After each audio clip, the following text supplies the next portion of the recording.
Welcome to Bebe's Sweet Story.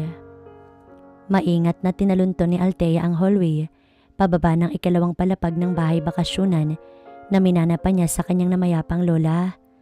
Nagkayayaan ng mga ka-workmate niya at pinursige rin siya ng kaibigang si Vanessa na sumama. At nang malaman ng kaibigan niyang may magandang spot na pwedeng pasyalan sa kanila, ay naisip kaagad nitong sa kanila gawin ang nasabing outing.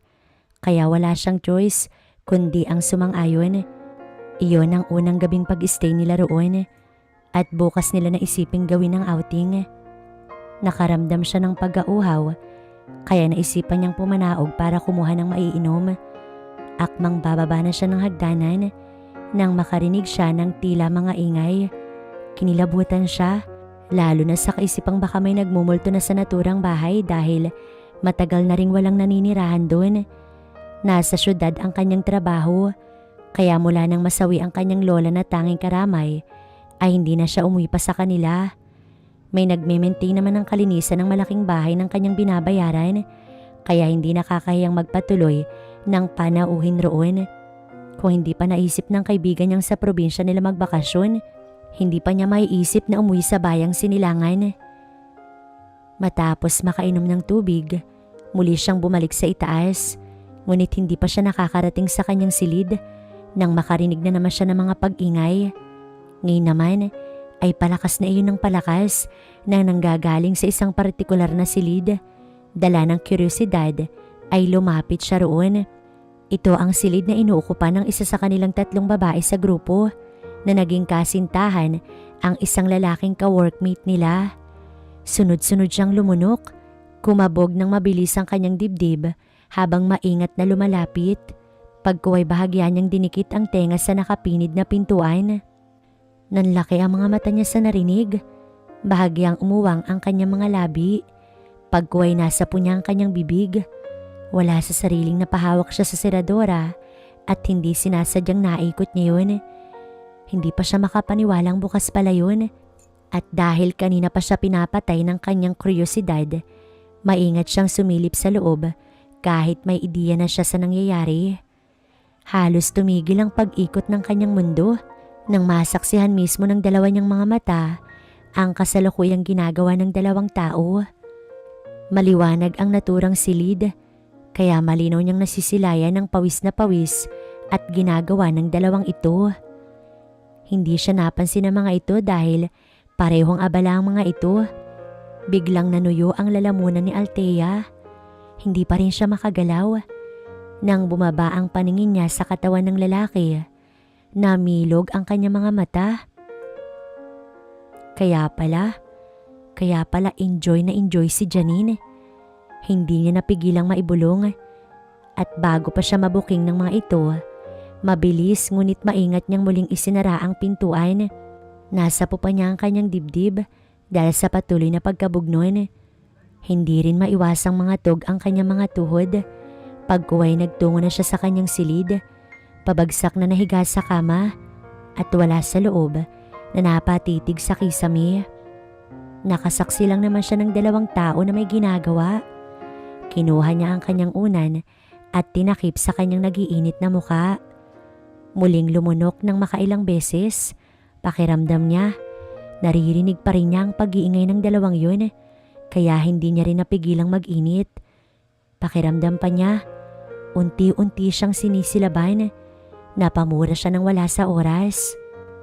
Talaga namang nagiinit siya sa kanyang nasaksihan kanina at hindi niya nga namalayan na ginagawa na pala niya ang bagay na makakapaghatid sa kanya sa dulo. Tagumpay na narating niya ang dulo. Hinihingal na napatitig siya sa kisame. Hindi makapaniwala sa nangyari.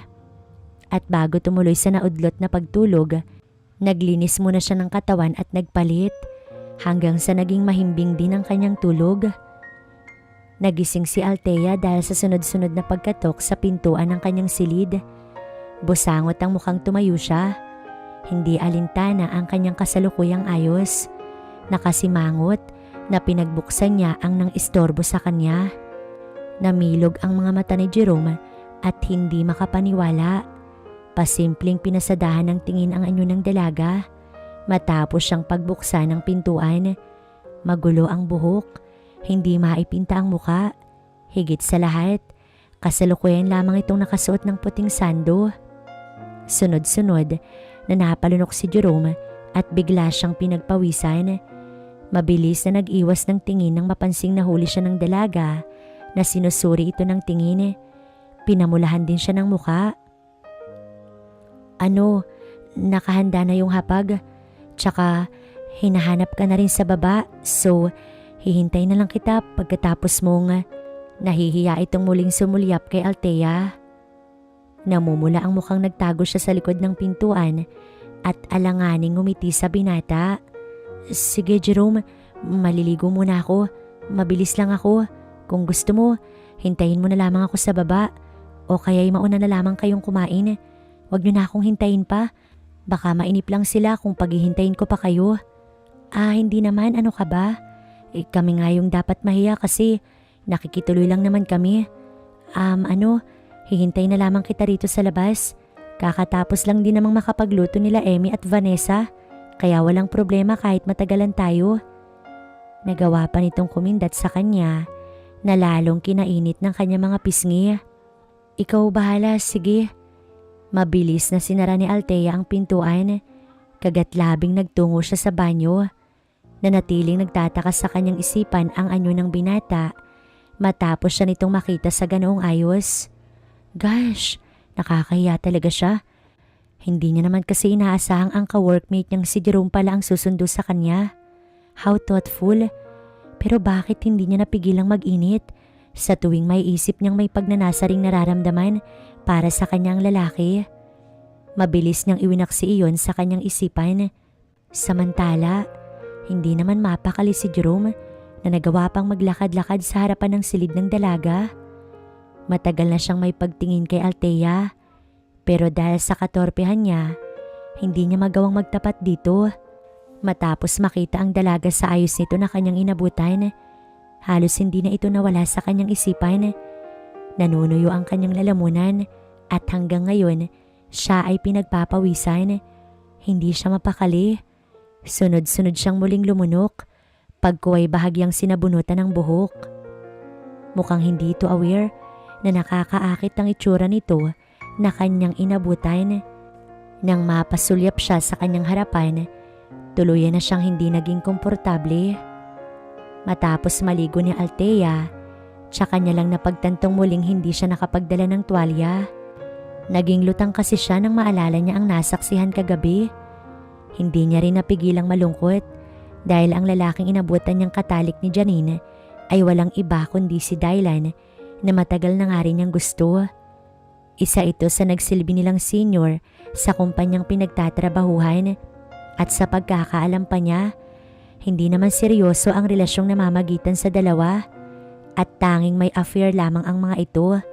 Pero sa nalaman at nakita niya, malabo nang mapansin din siya ng binata. Kagat-labing nagdesisyon siyang lumabas dahil alam niyang kanina pa siya hinihintay ni Jerome. Pero nang maalala rin niya ang naging reaksyon nito kanina, hindi maiwasang mag-init ang kanyang mga pisngi. Bakit hindi na lang kaya kay Jerome niya ibaling ang kanyang pagtingin? Hindi man ito kagwapuhan, pero may taglay pa rin itong apil at matikas din ito't matangkad at gustong gusto niya naman ang katangian na iyon ng isang lalaki. Sa naisip, napalitan na rin ng ngiti ang sumilay sa kanyang mga labi. Pagkatapi ng tuwalya, nakarinig siya ng katok sa pintuan. Nang maisip niyang ang binata yun, pilyo siyang muling napangiti. Pinagbuksan niya ito at tanging nakatapi lamang siya ng tuwalya. Tapos ka na bang? Oh, I'm sorry.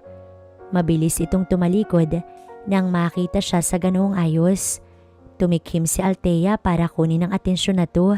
Sumulyap lamang ito sa kanya't nagtanong, may problema ba? Pwede mo ba akong tulungan saglit lang? Malambing na kanyang pakiusap. Napansin niya ang pagtaas-baba ng Adam's apple na to. Sure, ano pala yun?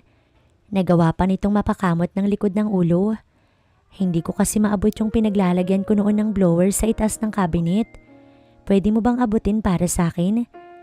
Hinawi niya ang ilang hibla ng basa pa niyang buhok na tila nagpapakyut dito na mukhang tumalab naman dahil napansin niya ang bahagyang pamumula ng mga tenga na to. Niluwagan niya ang pagkakabukas ng pintuan para ito ay makapasok. Nag-aatubili man, pumasok din ito. Nang ituro niya ang box na nasa itaas ng mataas na cabinet, agaran naman ito yung kinuha para sa kanya. Pagkaabot, hindi kaagad ito nakakilos at hindi pa rin makatingin sa kanya ng maayos. At alam ni Althea ang dahilan. Naiilang ito sa kanya nang tumalikod siya rito para ipatong sa kanyang kama ang box. Sa peripheral vision niya, alam niyang nakasunod ang paningin ng binata. Napakagatlabi siya at bahagyang inayos ang kanyang pagkakatapi. Pagkuway bahagyang yumuko patalikod dito para naman kumuha ng maisusuot sa kaniyang drawer. Sa pinakaibaba niya iyon nilagay kaya yumuko siya. Halos lumuwa naman ang mga mata ng kasamang lalaki. Sunod-sunod na lumunok si Jerome dahil sa nakikita sa dalaga. Nang maamoy niya ang syampong ginamit na to, halos magpabaliw iyon sa kanya at magpawala sa kanyang katinuan. Hindi alam ni Jerome kung kaya niya pa bang makapagpigil. Masakit na rin ang kanyang puson at gusto na nga niyang gawin ang bagay na iyon. Sana lang hindi yun nahahalata ng dalaga. Pwedeng hintayin mo na lang. Hindi kaagad nakapalag ang dalaga nang sa pagharap niya ay mabilis siyang kinabig ng binata sa kanyang bewang palapit dito na siya namang kinasinghap. Pinakatitigan siya nito sa mga mata. Umuwang ang kanyang mga labi na siya namang sinamantala na to. I always wanted to do this and I'm sorry Thea dahil hindi ko na kayang magpigil. Tila hirap na saad nito at walang babalang maagap na sinakop ang kanyang nakaawang pa na mga labi. Nakulong sa kanyang lalamunan ang kanyang pagprotesta. Naitugod na lamang niya ang mga kamay sa dibdib na to. Ikinulong siya nito sa mga bisig nito para hindi na makawala pa.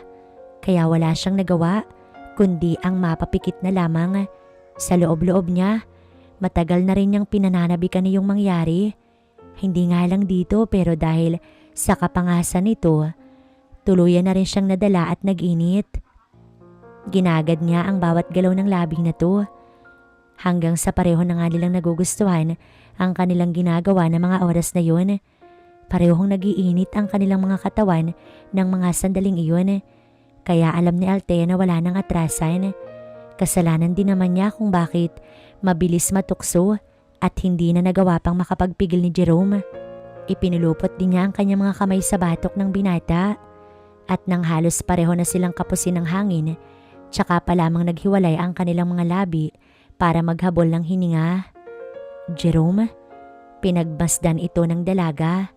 Saglit silang nagkatitigan nito sa parehong namumungay na mga mata. God, what have you done to me, baby? But I want more. Pagkasabi nun, muli nitong sinakop ang kanyang nag-aanyayang mga labi na lalong pumula dahil sa kanilang pinagsaluhan at dahil tuluyan na ngang nag-init sa Althea. Lalo lamang siyang napakapit dito. Lalo rin siya nitong hinapit upang magdikit ng tuluyan ang kanilang mga katawan. Nararamdaman niya ang kahandaan ngayon ng lalaki at hindi niya napigilan na lalong pag-initan ng muka. At kaysa ang umatras upang lumayo na dito, ay lalo pa siyang dumikit dito. Nararamdaman niya rin ang gusto nitong mangyari at hindi nga siya nahihiya pang ipakita ang tunay niyang nararamdaman. Pero gano'n na lamang ang pagkadismaya niya nang huminto ang binata. Pinagdikit nito ang kanilang mga noo habang parehong naging marahas ang kanilang mga paghinga. Ramdam nila pareho ang malakas na kabog ng kanilang mga dibdib. We need to stop for now. Hindi ko na alam kung kaya ko pang magpigil.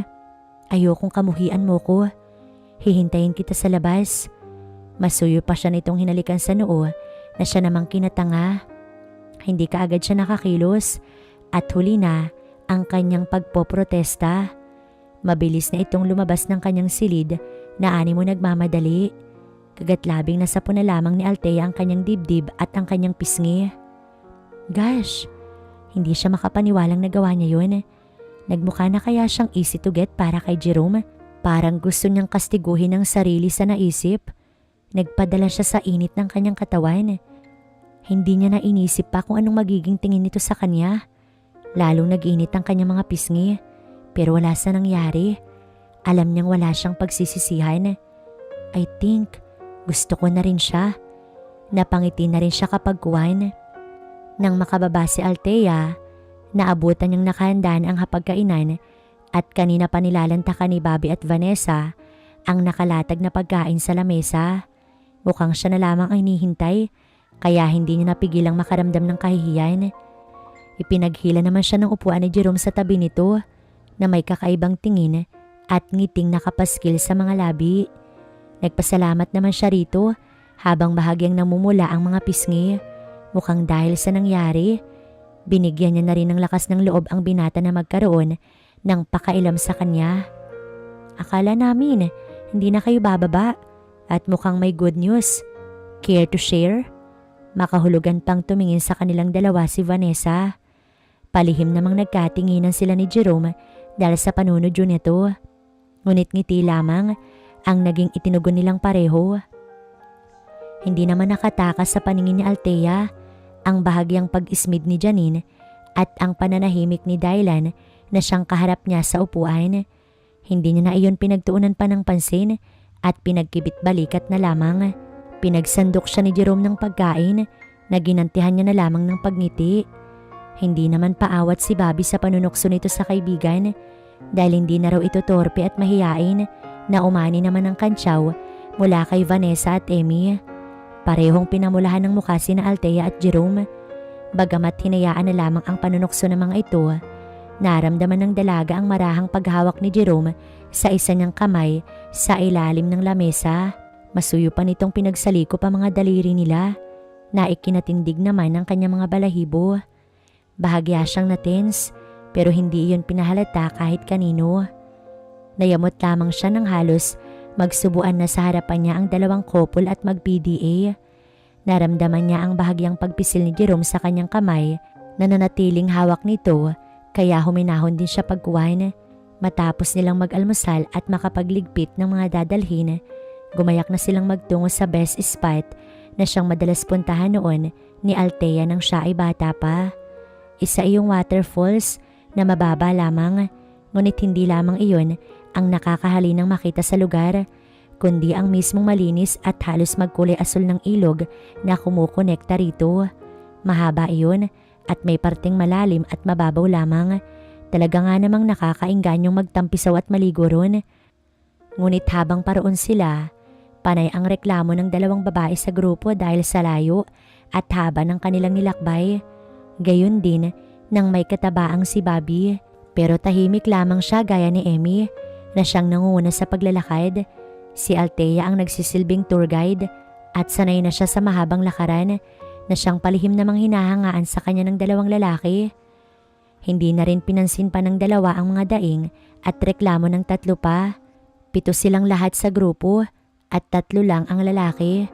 Ang mga suot na outfit nila maliban kay Althea at Tammy ay animo sa beach lamang ang punta. Kaya bago pa nila marating ang nasabing ilog, panay na ang kamot ng ilan sa kanila.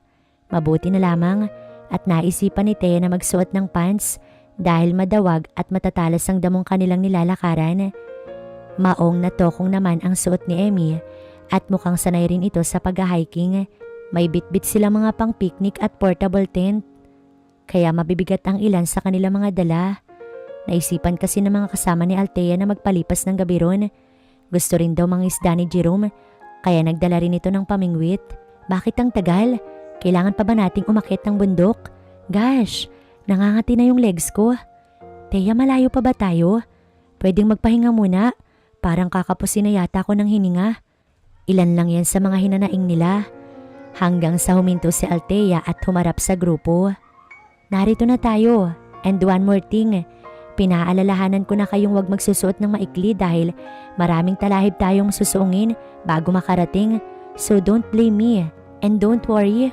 Worth it naman ang pagpunta natin dito. Sumunod kayo. Pagkuway muli siyang nagpatiuna. Bumaba sila ng burol at dahil sa sinabi niya, Natahimik na lamang ang tatlo. Pinagsabihan din ng dalawang lalaki ang mga ito bago sumunod sa dalaga. Pare-parehong hindi maipinta ang mga mukha na to. Ngunit nang tuluyan nilang masilayan ng malinis at kaaya-ayang tanawin ng mahabang ilog, agad nagliwanag ang kanilang mga mukha. Nagunahan pa ang mga ito papunta sa ilog. Oh my gosh, honey. Let's take a swim. I feel itchy na talaga. Maarting saad pa ni Janine na kaagad naghubad ng suot na blouse at short. Tanging two-piece red bikini na lamang ang itinara sa katawan na to. Parehong napaiwas ng tingin si Althea at Jerome dito. Mukhang wala namang kahihiyan ng babaeng ito. Hinila nito si Dylan palusong sa tubig na naiiling na lamang. Pero bago yun, naghubad muna ito ng suot na t-shirt. At dahil nakita na ni Thea ang katawan nito nang hindi sinasadyang mabusuhan ng milagrong ginagawa ng dalawa, hindi na siya nakadama ng pagkailang. Ngunit hindi niya pa rin maiwasang palihim na humanga sa taglay nitong kakisigan. Aminado siyang maganda ang pangangatawan nito. Itinuon niya na lamang ang paningin kay Bobby at Vanessa na nagawa ring magunahang lumusong sa tubig. Natatawa pa nga siya dahil sa tuwing hakbang ng mabilis si Bobby ay tumatalbog ang malaki nitong tiyan. Sumunod na rin sa apat si Emmy na nag-aatubili pa nung una. Magkatulong namang inayos at inahanda ni Althea at Jerome ang picnic mat at mga pagkain dahil tiyak silang gugutumin kaagad ang mga ito. Mabuti na lang at hindi ganoon kainit ang panahon kaya hindi sila basta pinagpawisan sa haba ng kanilang nilakad. Magtatanghali na kasi nang naisipan nilang gumayak kaya nagbaon na lamang din sila ng para sa kanilang tanghalian. Napansin ni Jerome ang panay na pagtanaw ni Thea sa mga kasamang masasayang nagtatampisaw sa ilog kaya kinuha nito ang atensyon ng dalaga. Bakit hindi ka sumali sa kanila? Come on, join them. Ako nang bahala rito. Manguha rin ako ng kahoy na gagamitin natin mamaya. Are you sure? Bakit hindi ka nalang maligo muna? Tsaka na yan. Malamig ang tubig kaya masarap magbabad ngayon. Pag-aaya niya sa binata. Sige na nga. Pagsang-ayon niya rito. At hindi naman inaasahan ni Althea na bigla na lamang itong maghuhubad ng suot na t-shirt sa kanyang harapan. Bahagyang umuwang ang kanyang bibig. Nahigit niya rin ang kanyang paghinga nang pasadahan niya ng tingin ang katawan na to. Hindi niya akalaing kahit mas maliit tignan ang katawan nito kumpara kay Dylan, mas mamasal naman ang pangangatawan na to. Mabilis lamang siyang nag-iwas ng tingin nang mapadakong muli sa mukha nito ang mga mata niya. May mapanodyong ngiti ngayon ang naglalaro sa mga labi na to. Enjoying the view? Nagawa pa siya nitong kindatan na kinapula lalo ng kanyang mukha. Inirapan niya ito para pagtakpan ang kanyang pagkapahiya. Pwede na. Pilo niya pang sagot kaysa ito ay pagsungitan. Natawa na lamang ito pero hindi niya inaasahang hahatakin ito ang isa niyang kamay patayo sa kinaupuan niyang mat. Halika na, samahan mo ko. Teka, sandali lang. Apila pa niya. Nangunot naman ang noo nito pero hindi niya ito pinansin. Hindi siya magpapatalo kay Janine, no? At para makaganti rin kay Jerome, lalong tumingkad ang taglay na kaputian ni Althea. Nang masinaga ng araw ang kanyang balat, tanging two-piece black bikini na lamang ang tinira niya sa kanyang katawan. Wow! Tanging nasambit ni Jerome dahil sa pagkahanga. Kagatlabing nilapitan niya ito at siya na mismo ang tumikom sa nakangangapan nitong mga bibig. Laway mo baka tumulo pa? Tudyo niya pa rito na kinalunok naman na to. Napansin niya ang bahagyang pamumula ng mga tenga na to. Napangiti na lamang ng palihim si Althea. Kung kaseksihan lang din ang pag-uusapan, alam niyang di hamak na mas sexy siya sa nobya ng crush niyang si Dylan and she makes sure na mapapansin na rin siya na to. Si Althea na mismo ang humatak sa nakatanga pa rin si Jerome at gaya ng kanyang inaasahan, napalingon ang lahat sa kanila dahil nang makita siya sa ganoong ayos ng kaibigan niyang si Vanessa, hindi pa nito napigilang tumili. Namilog din ang mga mata nila Bobby at Emmy nang siya ay makita, lalo na sa mga kamay nila ni Jerome na magkahawak na mga oras na iyon. Hindi makapaniwala ang mga ito dahil yun lamang ang pagkakataong nakita siya sa most revealing niyang outfit. May pagka-conservative kasi si Althea sa kanyang kasuotan mula nang magtrabaho siya sa syudad. Hindi nang isa sa dahilan kung bakit maraming nahihiyang umapproach sa kanya. Oh my gosh, Franny, you're so hot! Irit pa ni Vanessa. at napansin niyang tahimik lamang na nakatingin sa kanya si Emmy. Animo nahihiya siya makita sa ganung ayos na pinagtakahan niya naman pero hindi na niya binigyan pa ng pansin dahil nabaling kay Bobby ang atensyon niya sapagkat nagawa na naman sila nitong asarin, lalo na ang kaibigan nitong si Jerome. Ang swerte mo naman bro, jackpot ka talaga rito kay Thea eh. Kaya dapat, wag mo nang pakawalan pa ha. Nagawa pa nitong ibulong kay Jerome ang huling sinabi na narinig pa rin naman nilang pareho. Kaya namumulang sinabuyan ito ni Jerome ng tubig sa mukha na to. Loko-loko, wag mo naman ako ipahiya. Dumidiskarte pa lang eh. Napapahiyang napapakamot ito ng batok. Kahit siya ay hindi maiwasang pamulahan ng mukha dahil sa panunukso ng mga ito. Nang mapasulyap si Althea sa kinaroroonan ni Dylan at Janine, napansin niya ang panakaw na sulyap din sa kanya ng lalaki habang kinakausap ito ng babae. Mabilis lamang siyang nag-iwas ng tingin nang magtama ang mga mata nila nito nang hindi naman sinasadya. Lumusong ang dalaga sa tubig at halos manginig siya sa lamig ng tubig nang manuot iyon sa kanyang kalamnan. Sumisid siya sa ilalim at sandaling humiwalay sa mga kasama.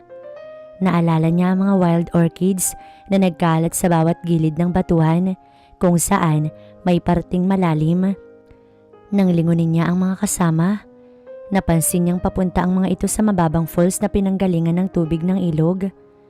At nakahinga naman siya ng maluwag nang walang nakapansin sa kanya.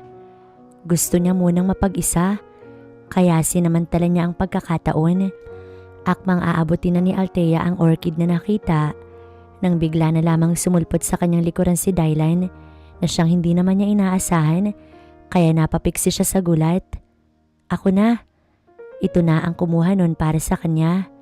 Nang lumingon siya sa kinaroroonan ng mga kasama, napalayo na pala siya ng husto sapagkat hindi niya na matanaw pa ang mga ito.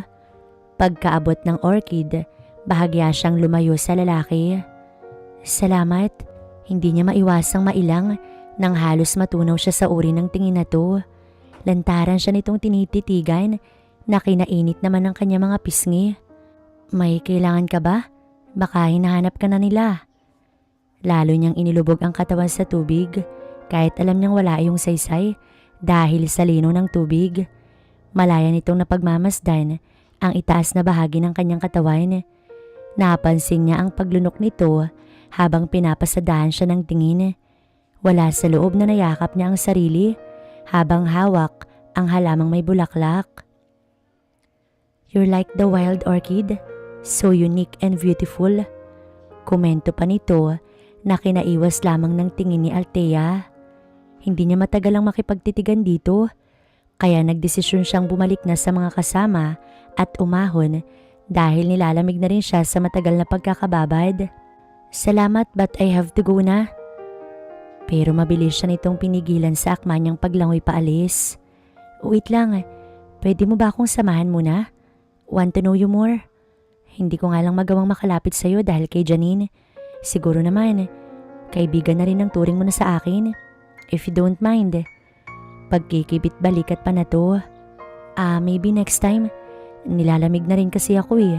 Hindi ka pa ba aahon? Mauuna na ako sa'yo.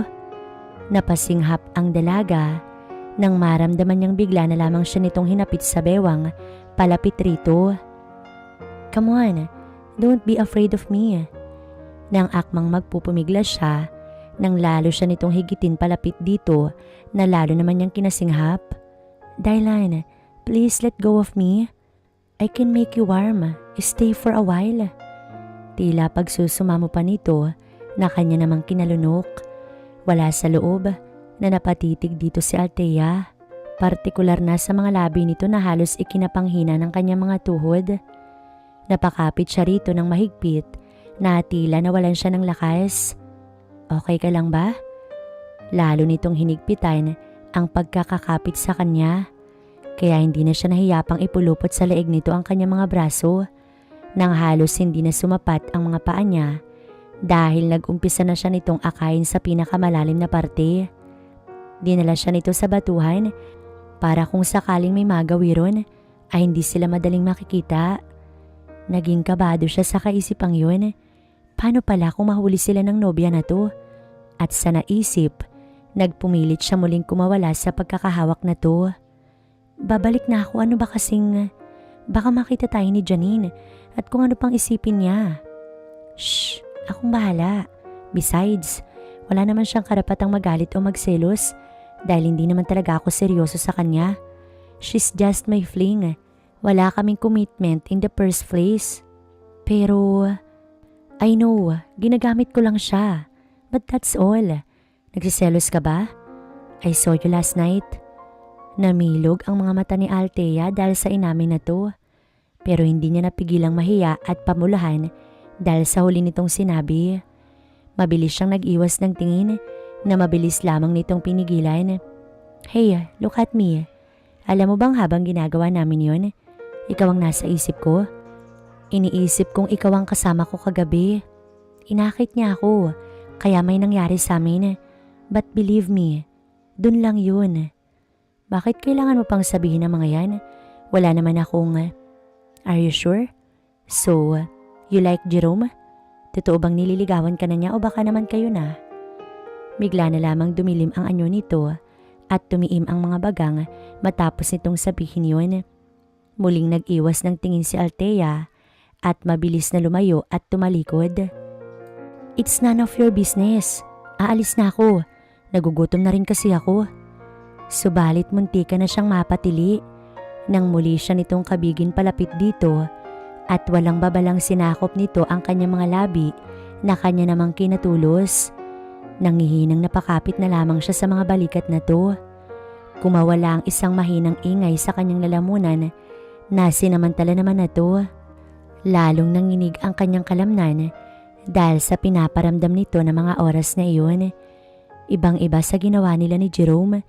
Pero nang maalala ang tungkol sa nakangiting mukha ng lalaki, tuluyan siyang natauhan.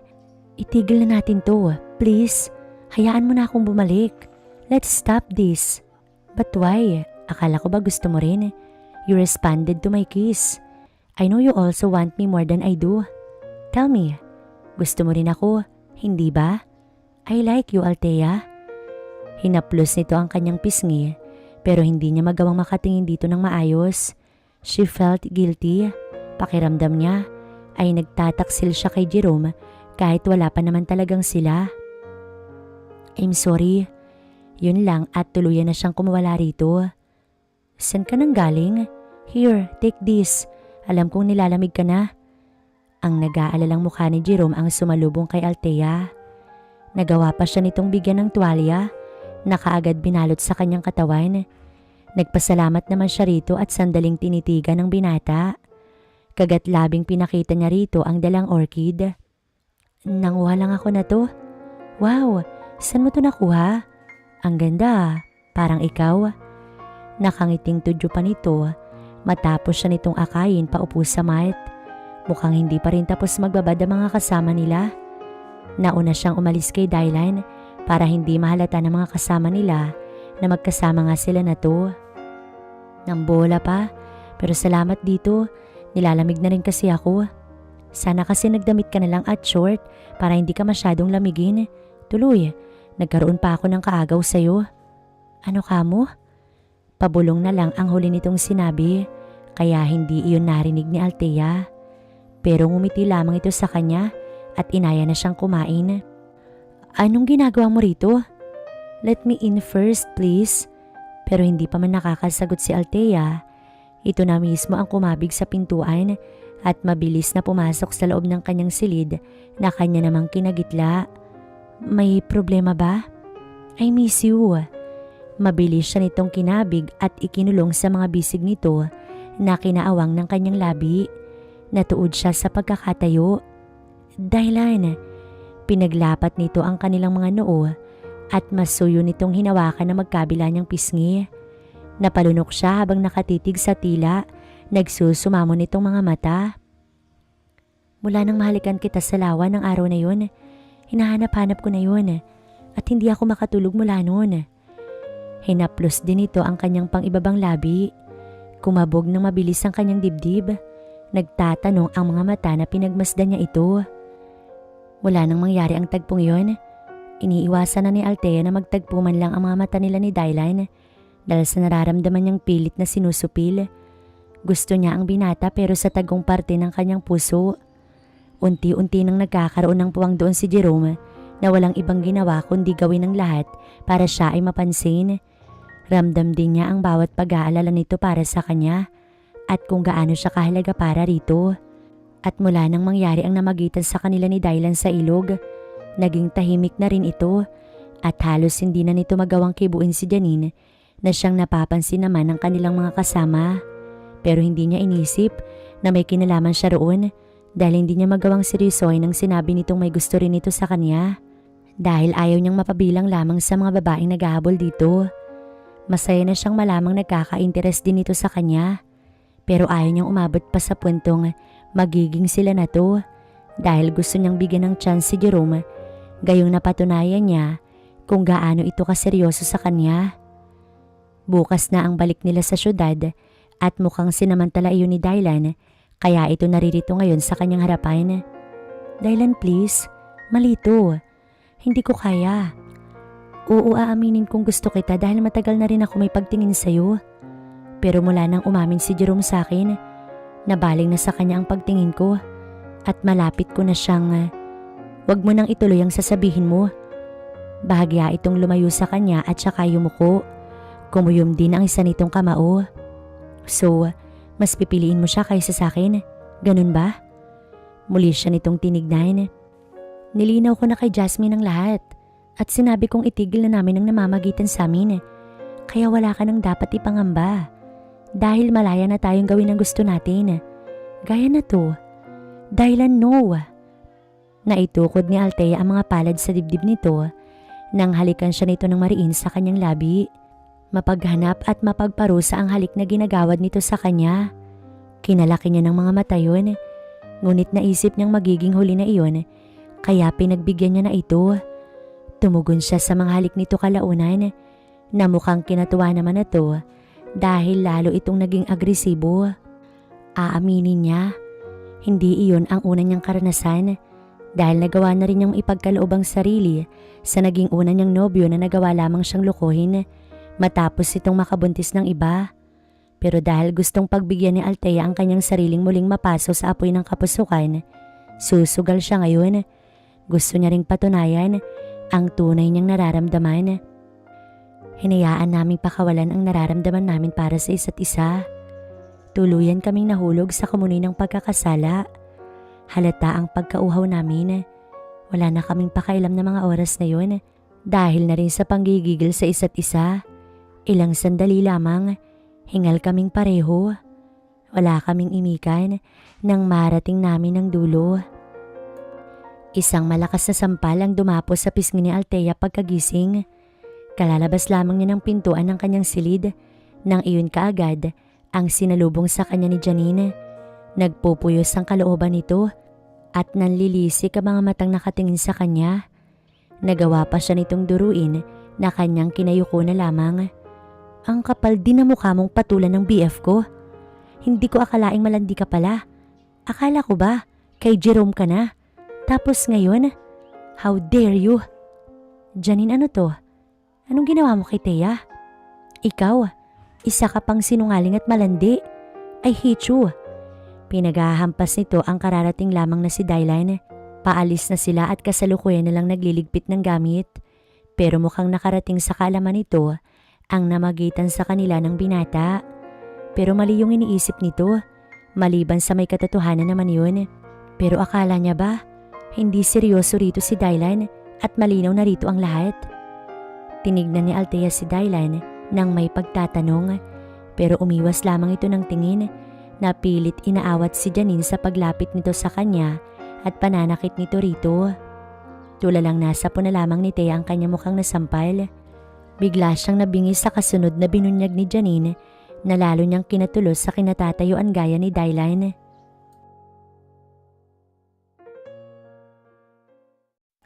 Hindi ako makakapayag, Dylan.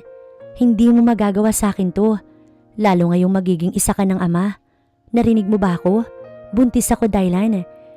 Bago pa man tayo tumuloy rito, hindi ko lang kaagad nasabi sa'yo dahil gusto kitang sorpresahin.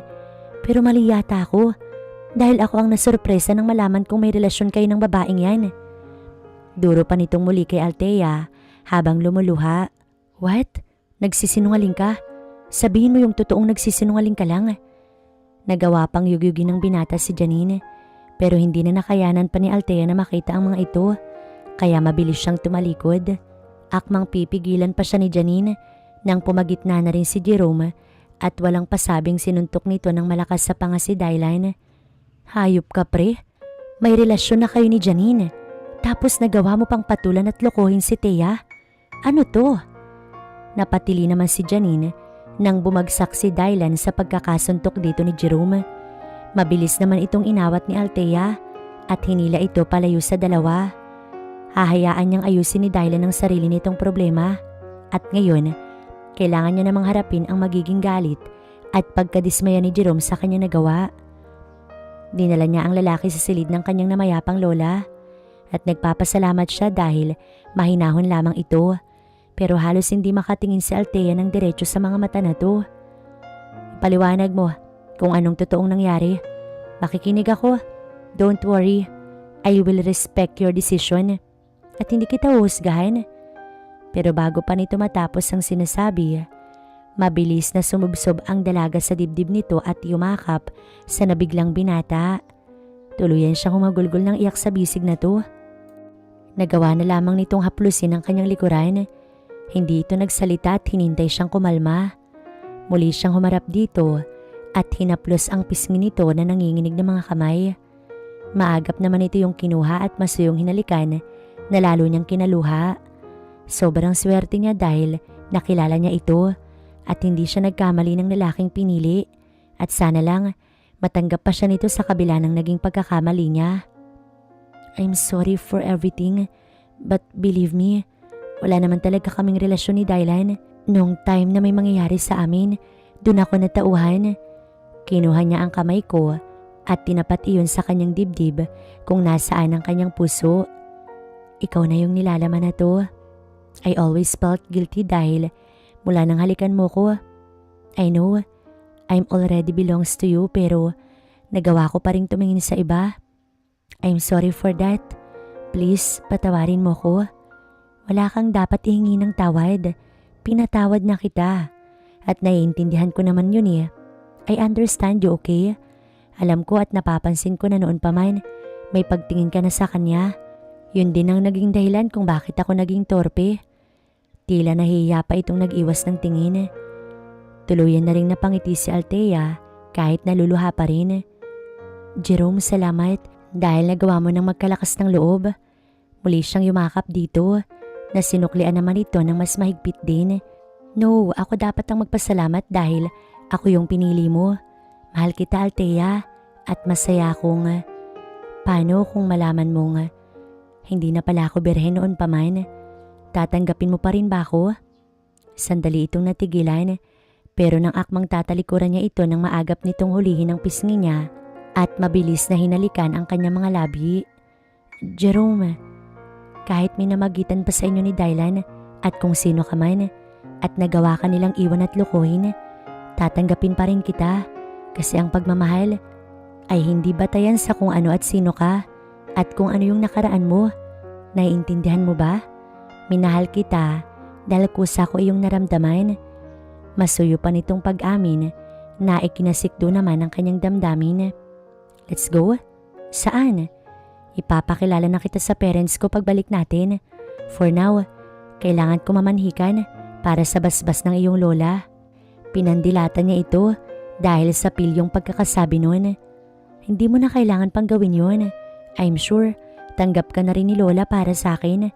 Nakangiting sambit naman niya na kinaliwanag naman ang mukha na to. Pero paano nga? Pareho silang lumingon sa isang kwadernong naroon sa silid. Ang litrato ng nakangiting lola ni Althea. Napangiti na rin si Jerome nang maintindihan nito yun. So pwede kayang mauna ang honeymoon?